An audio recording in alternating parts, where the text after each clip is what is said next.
stories through the static. 104.7 FM, The Between. I'm DJ Moonglade. Tonight's signal doesn't announce itself.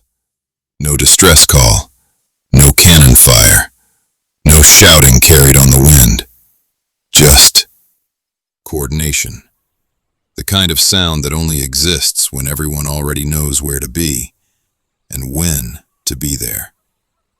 I found it off the southern coast of Louisiana, in the labyrinth of bayous and barrier islands, where the water stops pretending it belongs to any one nation. Barataria Bay, a place history labeled dangerous because it didn't know what else to call people who lived outside permission, who made their own laws in the language of tides. It doesn't sound loud. That's the first thing I notice. People who are afraid make more noise than this. This sounds like trust. Not perfect trust, not clean or polished. The kind that forms when you've watched someone show up enough times to stop asking questions. When you've seen them pull your boat free from a sandbar at midnight, no questions asked. The ledgers don't read like crimes. They read like logistics. Salt-stained paper. Edges curled from damp air. Ink faded where candlelight lingered too long over a decision that mattered. Tide tables marked by hand in the margins. Scratched notes written fast, then circled once, like a promise kept. Lantern signals agreed on ahead of time. 2 blinks. Then 3, then darkness. The wick snuffed clean so no flame lingered where it shouldn't. Boats moving only when the water says yes. Only when the moon is thin enough to hide a sail. Multiple languages layered together. French, Spanish, Creole, Choctaw. Words borrowed, bent, passed across cookfires in quiet hands. No one stopping to ask who owned which one first. History calls them pirates. But pirates don't keep records like this. They don't plan around tides instead of egos.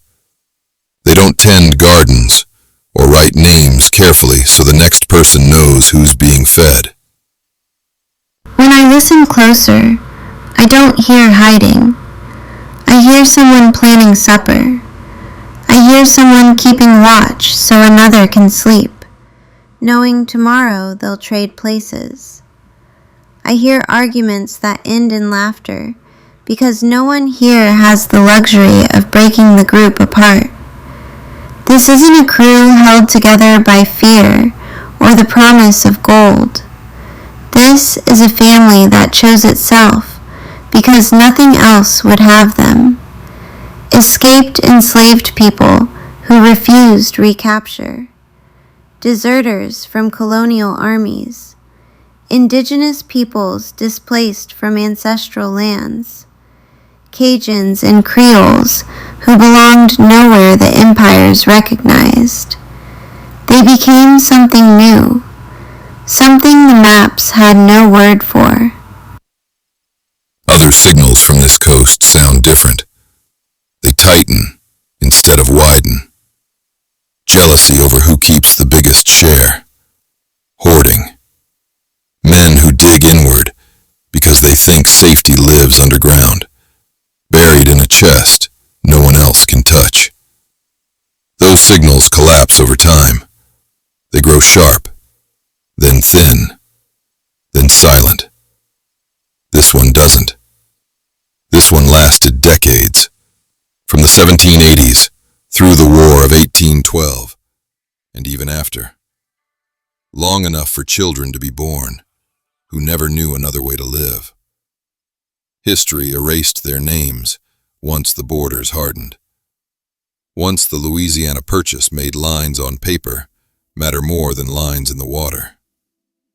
Once there was no longer space for people who belonged to more than one place at a time, who answered to the bayou before any flag. But the water didn't erase them. It kept their roots, their pauses, their waiting. Even now, fishermen in Barataria know channels that don't appear on any chart. Passages their great-grandparents learned from people the history books decided not to remember.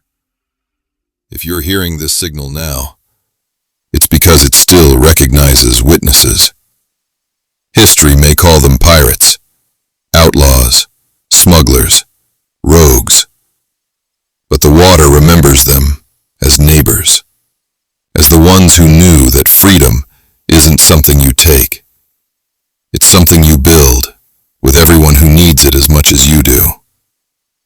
This has been Stories Through the Static, 104.7 FM, The Between. Stay tuned, stay rooted, and remember, some signals only exist in core